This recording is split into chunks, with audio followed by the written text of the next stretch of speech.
નમસ્કાર, YouTube channel Nikesh Patel એજ્યુકેશનમાં સ્વાગત છે। જો મિત્રો તમે ચેનલ પર નવા હો તો ચેનલને સબસ્ક્રાઇબ કરો અને બેલ આઇકન પર ક્લિક કરો, જેથી નવા આવનાર વિડીયોની માહિતી તમને મળતી રહે। પ્રશ્ન 2 પ્રત્યેક વિધાન સાચું બને એ રીતે ખાલી જગ્યા પૂરો। 10 ખાલી જગ્યા પૂછાશે અને 10 માર્ક્સની રહેશે। પ્રકરણ 7 એની ખાલી જગ્યા છે। પહેલી છે, જેની કિંમત 1 કરતાં ઓછી હોય તે અપૂર્ણાંકને ખાલી અપૂર્ણાંક કહેવાય તો શુદ્ધ। 2 નંબર, જેની કિંમત 1 કરતાં વધારે હોય તે અપૂર્ણાંકને ખાલી અપૂર્ણાંક કહેવાય તો અશુદ્ધ। 3 નંબર, જેના અંશ અને છેદ સરખા હોય તે અપૂર્ણાંકની કિંમત ખાલી હોય તો 1। 4 નંબર, શુદ્ધ અપૂર્ણાંકમાં છેદ કરતાં અંશ ખાલી હોય છે તો જવાબ આવશે નાનો।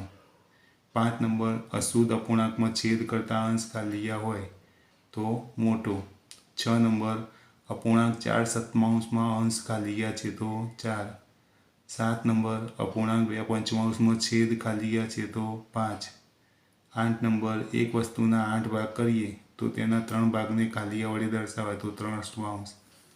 પ્રકરણ 8 પહેલી છે, 5 કિગ્રા 23 ગ્રામને દશાંશમાં ખાલી કિગ્રા લખાય તો 5.023।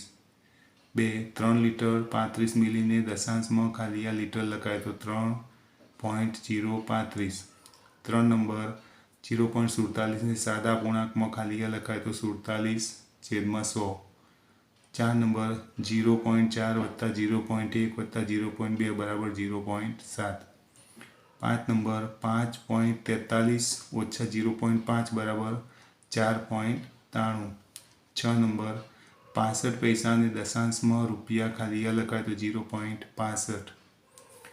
7 નંબર, 2536 ભાગ્યા 1000 તો બરાબર 2.536। 8 નંબર, 11 ગ્રામ બરાબર ખાલી કિગ્રા તો 0.011। પ્રકરણ 10 1 નંબર છે, ચોરસનું ક્ષેત્રફળ બરાબર તો લંબાઈ ગુણ્યા લંબાઈ। 2 નંબર, લંબચોરસનું ક્ષેત્રફળ બરાબર લંબાઈ ગુણ્યા પહોળાઈ। 3 નંબર, ચોરસની પરિમિતિ બરાબર 4 ગુણ્યા બાજુની લંબાઈ। 4 નંબર, લંબચોરસની પરિમિતિ બરાબર તો 2 લંબાઈ વત્તા પહોળાઈ।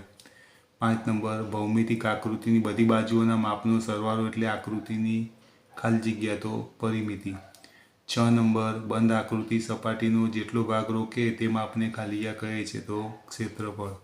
7 નંબર, એક ચોરસની બાજુની લંબાઈ 5 સેમી છે તો તેની પરિમિતિ બરાબર ખાલી જગ્યા સેમી તો જવાબ આવશે 20।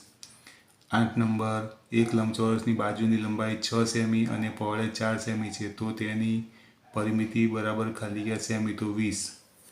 પ્રકરણ 11 1 નંબર, એક પેટીમાં 16 લખોટીઓ છે તો n પેટીમાં લખોટીઓની સંખ્યા માટેનો નિયમ ખાલી બને તો 16n।